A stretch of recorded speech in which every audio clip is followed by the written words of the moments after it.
اس لیے میرا یہ موقف ہے کہ اگر آپ نے آج سے 10 سال پہلے کسی سے 10 لاکھ روپے قرضہ لیا ہے نا اور اب واپس کر رہے ہیں تو سونے کے ریٹ کے اعتبار سے جو بڑا ہے اس حساب سے واپس کریں گے. یہ تو بڑا ظلم ہے, پیسہ تو ڈی ویلیو ہو جاتا ہے. مرزے کی بات کا حاصل یہ ہے کہ اگر کسی نے 1 لاکھ روپیہ کسی سے قرض لیا, اس وقت سونے کا ریٹ تھا 1 لاکھ روپیہ فی تولہ, لیکن 10 سال کے بعد سونے کا ریٹ ہو گیا 2 لاکھ روپیہ فی تولہ, تو یہ قرض واپس جب کرے گا 10 سال بعد 2 لاکھ روپے دے گا. 1 لاکھ لیا تھا اور واپس کرے گا 2 لاکھ روپے. مرزے نے یہ مسئلہ بالکل غلط بتایا ہے. آپ کسی بھی مکتب فکر کے علماء اور مفتیان کے پاس جا کر تحقیق کر سکتے ہیں. مرزے نے اس کی وجہ یہ بتائی کہ چونکہ روپے کی ویلیو کم ہو گئی ہے, اس لیے واپس کرتے ہوئے جتنی ویلیو کم ہوئی ہے اس حساب سے پیسہ بڑھا کر دینا پڑے گا. اگر مرزے کی اس وجہ کو مان لیا جائے اور ویلیو کو بنیاد بنایا جائے تو اس کا مطلب پھر یہ ہوگا کہ ایک آدمی نے کسی سے 1 من گندم قرض لی, اس وقت گندم کا ریٹ تھا 2000, 10 سال بعد اگر گندم کا ریٹ 4000 ہو جائے تو پھر واپس 1 من گندم نہیں کرے گا, بلکہ مرزے کے اصول کے مطابق تو آدھا من گندم واپس کرنی چاہیے, کیونکہ گندم کی ویلیو جب بڑھ گئی تو اس کو اسی حساب سے گندم واپس کرنی چاہیے. اس لیے ویلیو کو بنیاد بنانا بالکل غلط ہے. جتنے پیسے لیے تھے اتنے ہی پیسے واپس کرنے پڑیں گے, اور اس مسئلے میں کوئی اختلاف نہیں ہے. تمام مکاتب فکر کے علماء کے نزدیک یہی مسئلہ ہے. اسی ویڈیو میں مرزے نے ایک اور مسئلہ بھی انتہائی غلط بتایا, وہ بھی آپ سن لیں. حتیٰ کہ بخاری مسلم میں حدیث ہے کہ کوئی شخص یوں بھی نہ کرے کہ 2 کلو کم درجے والی کھجور دے کر 1 کلو اچھی کھجور خریدے, یعنی اس کا مارچا مارے آپس میں. ہاں, آپ نے فرمایا پہلے 2 کلو کو بیچو پھر 1 کلو لو تاکہ غرر اوائڈ ہو جائے. یا اس حدیث میں موجود ہے کہ اس 2 کی قیمت لگوا لو پھر اس کے اگینسٹ اس 1 کو لے لو. یہ بھی درست ہے. یہ نہیں کہ اس کو اب جا کے اب بیچنا ہی ضروری ہو جائے گا, قیمت لگوا لو اور اس میں غرر نہ ہو. تو مارچا درست بھی ہوتا ہے بشرطے کہ اس کی قیمت لگ جائے. مرزے نے یہ جو دوسری صورت بیان کی ہے کہ کم درجے کی کھجور کے بدلے اعلیٰ درجے کی کھجور لینی ہو, تبادلہ کرنا ہو, تو اس کا یہ طریقہ بھی درست ہے. مرزا کہتا ہے کہ کھجور کی قیمت لگا لی جائے, بے شک بیچا نہ جائے کھجور کو, قیمت لگوا کے پھر کھجور کا کھجور کے ساتھ تبادلہ کر لیا جائے کمی زیادتی کے ساتھ. یعنی ایک طرف 2 کلو کھجور ہے, ایک طرف 1 کلو ہے, یا ایک طرف 10 کلو کھجور ہے کم درجے کی, دوسری طرف 5 کلو کھجور ہے اعلیٰ درجے کی. تو مرزا کہتے ہیں صرف قیمت لگوا لیجئے, قیمت لگوا کے پھر کھجور کو کسی اور چیز کے بدلے بیچنے کی ضرورت نہیں, پیسوں کے بدلے بیچنے کی ضرورت نہیں. قیمت لگوانے کے بعد کھجور کا کھجور کے ساتھ تبادلہ کمی زیادتی کے ساتھ درست ہے.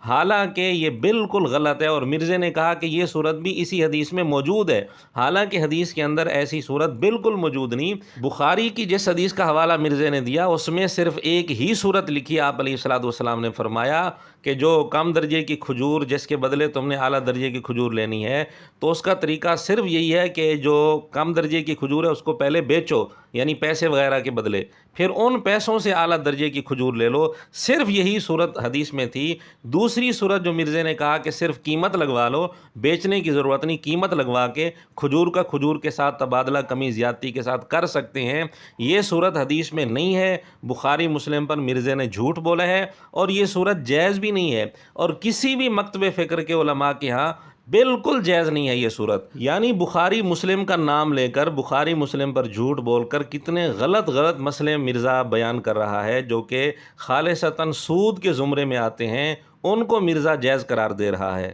اسی ویڈیو میں مرزے نے ایک اور مسئلہ بھی انتہائی غلط بتایا ہے.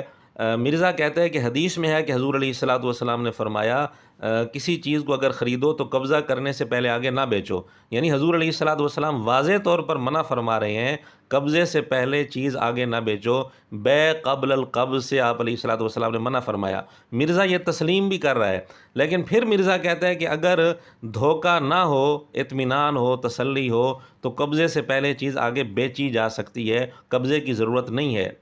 نبی علیہ السلام نے اس کا بھی حکم فرمایا ہے کہ قبضے میں مال لے کر پھر آگے آپ نے بیچنا ہے, اس کے پیچھے غرر کو, دھوکے کو اوائڈ کرنا ہے.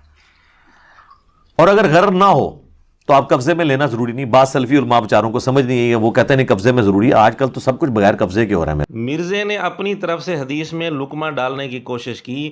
کسی بھی حدیث میں یہ بات نہیں ہے کہ اگر غرر نہ ہو اطمینان ہو، تسلی ہو تو پھر قبضے سے پہلے بھی چیز بیچی جا سکتی ہے۔ کسی بھی حدیث میں نہیں ہے، آپ علیہ الصلوۃ والسلام نے کہیں بھی نہیں فرمایا، نہ کسی صحابی سے یہ ثابت ہے، نہ کسی تابعی سے ثابت ہے، نہ 4 ائمہ میں سے کسی سے ثابت ہے کہ قبضے سے پہلے بیع اگر تسلی ہو، اطمینان ہو، دھوکہ نہ ہو تو کی جا سکتی ہے، جائز ہے۔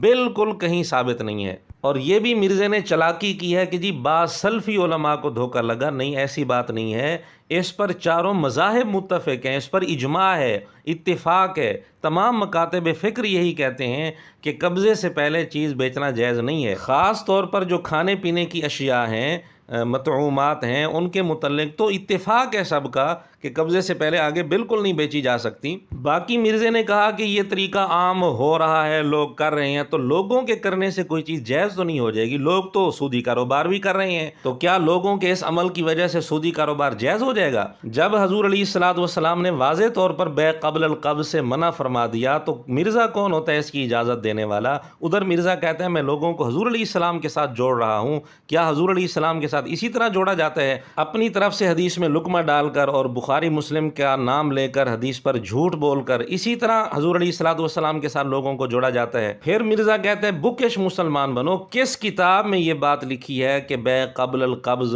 اگر دھوکہ نہ ہو تو جائز ہے؟ اور کس کتاب میں یہ بات لکھی ہے کہ کھجور کا کھجور کے ساتھ تبادلہ کمی زیادتی کے ساتھ کرنا ہو تو خالی قیمت لگوا لینا کافی ہے، اور پہلے کھجور کو کسی اور چیز کے بدلے بیچنا ضروری نہیں ہے، خالی قیمت لگوا کر بھی کھجور کا کھجور کے ساتھ تبادلہ کمی زیادتی کے ساتھ ہو سکتا ہے؟ یہ کس کتاب میں لکھا ہے؟ اور یہ کس کتاب میں لکھا ہے کہ اگر 1 لاکھ روپیہ قرض لیا تھا، 10 سال بعد اگر سونے کا ریٹ بڑھ جائے اور ڈبل ہو جائے تو واپس 2 لاکھ کرنا پڑے گا؟ کس کتاب میں یہ بات لکھی ہے؟ مرزے کی حالت تو یہ ہے کہ ایک ہی ویڈیو میں اتنے غلط مسئلے بیان کر رہا ہے، اور دوسری طرف مرزے کا دعویٰ ہے کہ جو میری ویڈیوز دیکھے گا وہ مفتی نہیں مفتی اعظم بن جائے گا۔ اور اینڈ پہ بھی آپ جب انجینئر صاحب کی ویڈیوز دیکھیں گے نا تو آپ کو پتا چلے گا یار یہ سارا نے ڈنڈی ماری ہوئی ہے، تو بہتر یہ کہ ہماری ویڈیوز دیکھیں، مفتی نہیں آپ مفتی اعظم بن جائیں۔ علمی حالت بھی آپ کے سامنے آ گئی اور مرزے کا دعویٰ بھی سامنے آ گیا، اب فیصلہ آپ خود کر لیں کہ دعویٰ کیا ہے اور حالت کیا ہے۔